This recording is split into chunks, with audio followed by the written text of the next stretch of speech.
يا أيها الذين آمنوا كتب عليكم الصيام كما كتب على الذين من قبلكم لعلكم تتقون۔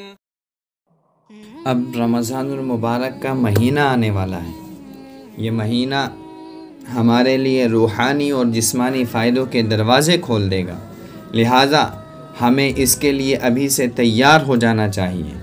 اچھا بندہ ہر چیز کو پہلے سے پلان کرتا ہے، اسی لیے کہتے ہیں ویل پلان ہاف ڈن، یعنی جس کام کو تم نے اچھا پلان کر لیا، جس کام کی اچھی ترتیب بنا لی، جس کام کو پہلے سے سوچ کر کے ترتیب بنا کر کے کیا تو سمجھ لو کہ وہ آدھا کام ہو گیا۔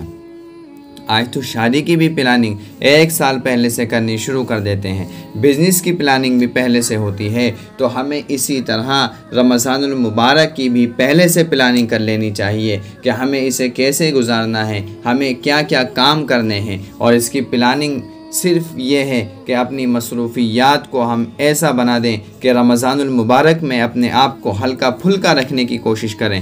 گھر میں شادی ہو تو بندہ پورا مہینہ اپنے آپ کو ہلکا پھلکا رکھتا ہے کہ جی میرے گھر میں شادی ہے، میں نے اپنے آپ کو لائٹ رکھا ہوا ہے تاکہ میں شادی بھگتا لوں۔ جیسے شادی گزارنے کے لیے 1 مہینہ اپنے آپ کو فارغ کرتے ہیں، اسی طرح چاہیے کہ اللہ تعالی کی مغفرت سے وافر حصہ پانے کے لیے، اپنے گناہوں کو بخشوانے کے لیے، اپنے رب کو منانے کے لیے، رمضان المبارک کے لیے لائٹ پلاننگ کریں۔ اور ہم یہ کام کر سکتے ہیں، کتنے کام ہوتے ہیں جو بندہ خود کرتا ہے، لہٰذا ہمیں چاہیے کہ ہم رمضان المبارک میں اپنے سفروں کو، اپنے کاموں کو، اپنی میٹنگز کو اس طرح پلان کر لیں کہ ہم کچھ لائٹ ویٹ رہنے کی کوشش کریں۔ جب ہم مینٹلی، جب ہم ذہنی طور پر فارغ ہوں گے تو یکسوئی سے نماز بھی پڑھ سکیں گے، یکسوئی سے تراویح بھی پڑھ سکیں گے، اور پھر پریشر بھی نہیں ہوگا کہ ہمیں فلاں میٹنگ میں جانا ہے یا ہمیں فلاں کام کرنا ہے۔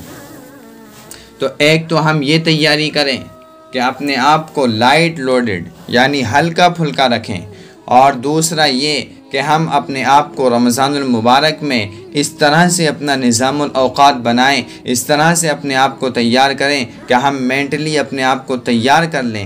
آدمی کے اوپر ایک ڈر سا ہوتا ہے کہ اگر میں نے روزہ رکھ لیا تو میں کہیں کمزور نہ ہو جاؤں۔ آپ اپنے ذہن کو تیار کر لیجئے کہ ہم نے اگر 1 مہینے تک کچھ کم بھی کھایا تو ہمیں کوئی فرق نہیں پڑے گا۔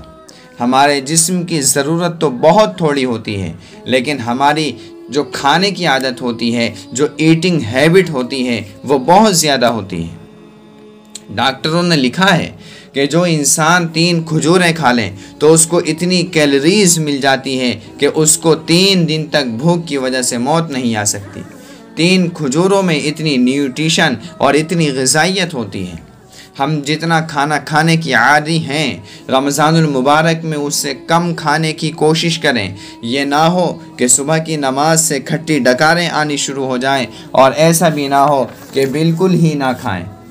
کچھ لوگ ایسا کرتے ہیں کہ وہ عشاء کے وقت اتنا کھا لیتے ہیں، اتنا زیادہ اپنا پیٹ بھر لیتے ہیں کہ ان کے لیے صبح کے وقت اٹھنا مشکل ہو جاتا ہے۔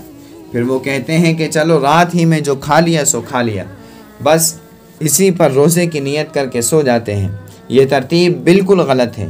رمضان المبارک کو اپنی طبیعت میں نہ ڈھالیے، بلکہ اپنے آپ کو رمضان المبارک کی ترتیب پر چلانے کی کوشش کیجیے، کیونکہ سحری کھانا بھی مستقل ایک عبادت ہے، اور تہجد میں نوافل پڑھنا بھی ایک مستقل عبادت ہے۔ تو سحری میں اٹھیں اور دونوں قسم کی عبادتوں کا مزہ اور ثواب پائیں۔